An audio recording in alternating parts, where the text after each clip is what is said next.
अध्याय 4 T R square formula क्या है।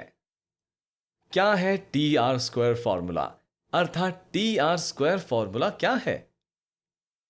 कर्मचारी चयन आयोग में उत्तीर्ण होने के लिए आप सिलेबस के किसी पुस्तक को कैसे पढ़ते हैं ताकि अंतिम परिणाम जल्दी आए। इसके लिए सबसे पहले एक नोटबुक बनाएं जिसमें कौन सा पुस्तक आप कितने बार पढ़ते हैं, उसका नाम, उसका अध्याय, उस अध्याय को आपने कितनी बार और कब पढ़ा है वह तारीख लिखे। यह उचित होगा कि प्रत्येक पुस्तक जो आपने तैयारी के लिए खरीदा है उसको कम से कम 12 बार पढ़े। उदाहरण के लिए मान ले कि आपने सामान्य ज्ञान का पुस्तक खरीदा है, उसमें 15 अध्याय है, तो आप इस तरह बनाए। पहला अध्याय, दूसरा अध्याय, तीसरा अध्याय का स्तंभ कॉलम बनाए। अब पंक्ति रो में पहली बार पढ़ा, दूसरी बार पढ़ा, तीसरी बार पढ़ा, 12वीं बार पढ़ा लिखे। अब जब इतिहास का पहला अध्याय आपने पढ़ा उसका तारीख लिखे, जैसे यहां 1/1/2023। अब जब दूसरी बार पढ़ा उसका तारीख लिखे, जैसे 15/1/2023। तीसरी बार पढ़ा उसका तारीख लिखे, जैसे 1/2/2023। आपको पहला अध्याय कम से कम 12 बार पढ़ना है। उसी तरह दूसरा अध्याय, तीसरा अध्याय कम से कम 12 बार पढ़ना है। परिणाम क्या आएगा उसके बारे में चिंता नहीं करना है। अभी तो आपकी तैयारी की बात चल रही है।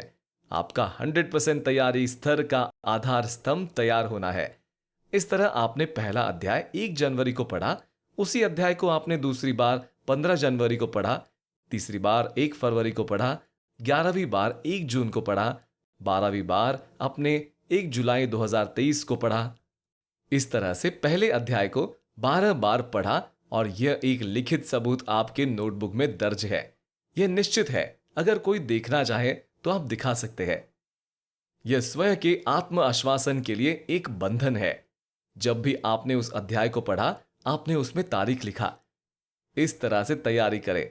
उसी तरह से दूसरा अध्याय, तीसरा अध्याय और 15वां अध्याय की तारीख दर्ज करें। आप सामान्य बुद्धि एवं तर्क शक्ति, इंग्लिश, गणित, संविधान, सामान्य जानकारी इत्यादि सभी परीक्षा के सभी पाठ्यक्रम पर इसे लागू करें। इस तरह से जब आप लक्ष्य भेदी तैयारी करते हैं तब सफलता आपके बहुत करीब होती है। बिना परीक्षा के बारे में सोचे कि परीक्षा 2 दिन बाद होगा या 2 महीने बाद या 10 महीने बाद, परीक्षा के तारीख से कुछ भी लेना देना नहीं है। बिना परीक्षा के तारीख के बारे में सोचे आप सिर्फ इस मिशन पर हैं कि हमें इसे 12 बार पढ़ना है, कम से कम 12 बार। आप ऐसा करके देखें, बहुत ही असीम ऊर्जा आप में आ जाएगा। आपका नैतिक एवं शैक्षणिक बल ऊपर उठेगा, आत्मविश्वास बढ़ेगा, आपकी अंतः चेतना बोल उठेगी, हां मैंने पढ़ा है। तो फिर यह टी आर स्क्वायर क्या है? टी आर स्क्वायर वही है जो आपने ऊपर किया। इसका पूर्ण रूप फुल फॉर्म है 12 टाइम्स रेपिटेशन रूल, TTRR, अर्थात टी मल्टीप्लाई आर अर्थात टी आर स्क्वायर। किसी अध्याय, किसी प्रैक्टिस सेट, किसी पत्रिका, किसी पुस्तक को कम से कम 12 बार पूरी तरह समझकर पढ़ जाना या हल करना 12 टाइम्स रेपिटेशन रूल अर्थात टी आर स्क्वायर है, जिसे आपने तारीख सहित अपने नोटबुक में लिख रखा है। इस फॉर्मूले का इस्तेमाल इस प्रेरणादायी पुस्तक के आगे के अध्यायों में आपको मिलेगा, जहां इसे लागू करने की बात कही गई है।